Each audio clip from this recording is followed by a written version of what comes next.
রাজ্যে প্রথমবার ক্ষমতায় আসার পর নতুন করে আরজিকর ফাইল খুলেছে বিজেপি সরকার। 3 আইপিএস অফিসারকে সাসপেন্ড করা হয়েছে। এবার শ্মশানে অভয়ের মৃতদেহ কেন দ্রুত দাহ করা হয়েছিল, কেন নিহতের পরিবারের সই ছাড়াই দাহ করা হয় মৃতদেহ, তা নিয়ে তদন্ত শুরু করেছে পুলিশ। সিবিআই কিন্তু শুভেন্দুবাবুদের নেতাদের নিয়ন্ত্রণে ছিল। সিবিআই গোটা জিনিসের তদন্ত করেছে, তদন্ত করে তারা একটা যাই হোক রিপোর্ট দিয়েছে। সেই রিপোর্টটাকে চ্যালেঞ্জ করে নতুন করে তদন্ত করে কিছু আখেরে বেরোবে বলে আমার মনে হয় না।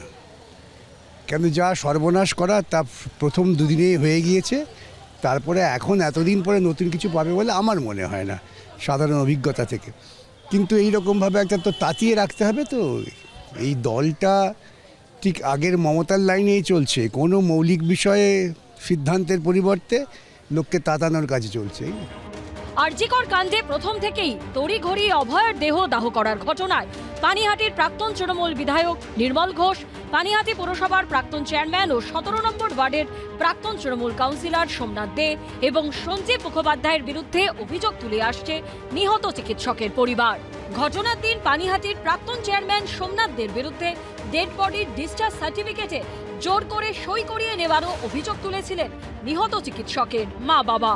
শুধু সোমনাথ দেই নন, 9ই আগস্ট দুপুরে আরজিকর মেডিকেলে গিয়েছিলেন তৎকালীন তৃণমূল বিধায়ক নির্মল ঘোষও, গিয়েছিলেন নিহত চিকিৎসকের বাড়িতেও। শ্মশানে উপস্থিত ছিলেন পানিহাটি তৎকালীন তৃণমূল বিধায়ক। সেদিন আমরা দেখেছিলাম আমার মেয়ের দেহটা যখন চুল্লিতে ঢুকে গেছিল, তখন আমাদের লোকাল এমএলএ সে আমাদের এই সঞ্জীব মুখার্জির পিঠ চাপড়ে ওয়েল ডান বয় বলছিল। ওই দিন যখন অভয়ার মৃতদেহ নিয়ে আসা হলো, কিরকম ছবিটা ছিল? আপনারা তো স্থানীয়রা এখানেই ছিলেন।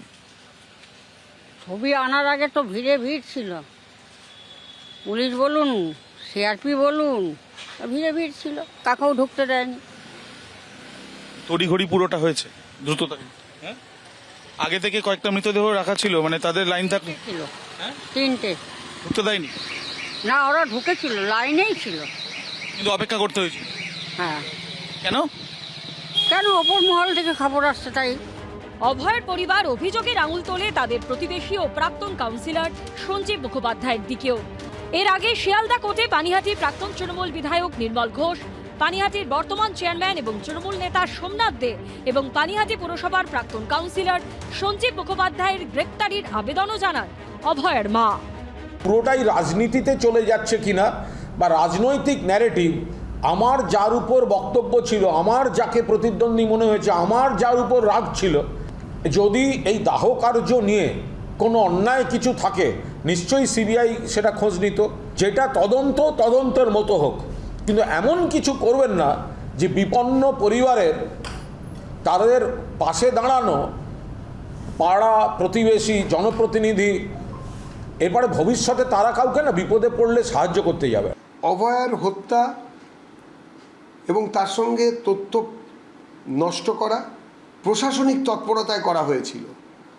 আমরা না আটকালে তাহলে এই নান্টু ঘোষ বা যাদের নাম এসেছে তারা আরও ভালো করে খোলা মাঠে ব্যাপারটাকে মেটাতে পারত, কেউ হয়তো জানতেই পারতো না। সিবিআই যথেষ্ট চেষ্টা করেছেন, কলকাতা পুলিশ যথেষ্ট চেষ্টা করেছিল সেই সময় উল্টো দিকে, যাতে না প্রমাণ করা যায়। নতুন করে এফআইআর হয়েছে, অভয়া তার বিচার পাবেই, যে কোনো মূল্যের হোক। এখন নতুন তদন্তে কি উঠে আসে সেটাই দেখার। আবিদ দত্ত, দীপক ঘোষ ও হিন্দলদের রিপোর্ট, এবিপি আনন্দ। এবিপি আনন্দ, এগিয়ে থাকে, এগিয়ে রাখে।